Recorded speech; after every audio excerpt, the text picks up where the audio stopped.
آزادی بیان言论自由 free speech. Everybody knows about China or Iran blocking and filtering the internet.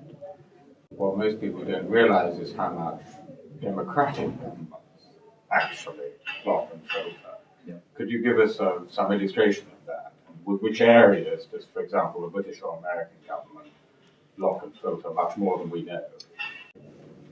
Many of the democracies are actively pushing internet service providers to block access to some kinds of content. And what kind? So in the UK, that would be child abuse images. That's the case in many countries across Europe specifically. There have been pressures within the UK to go further, to say things like extreme pornography, glorification of terrorism is also restricted. Other European countries go further still. They try to block access to hate speech, to denial of genocide, to the sale of Nazi memorabilia, a whole range of different politically unpopular content. What do you think is legitimate? Personally, I think I am at the perhaps far end of the freedom of expression scale.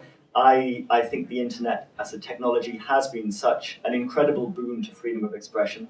I think governments should be very cautious indeed in trying to block access to sites through the technology. I think it's perfectly legitimate to say governments should criminalize the publication of certain materials and should take action within their own jurisdiction against people doing that publication and against internet service providers hosting the material within the jurisdiction.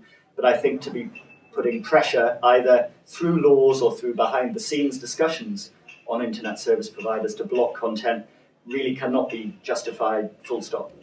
The UK Internet Watch Foundation is a very odd creature, is it not? Because it's not actually a public statutory agency. One of the concerns that has developed perhaps over the last 5 years is that much of the blocking going on in the Western democracies is not done as a consequence of democratically agreed laws. It's done by often industry groups, self-regulatory groups like the Internet Watch Foundation that are set up by the industry in response to pressure from government. Indeed, the UK government threatened repeatedly to take actions such as police agencies seizing internet service providers' equipment, effectively shutting them down, or the government itself pushing through legislation. They haven't done that because they've got their way in the UK without the need for that.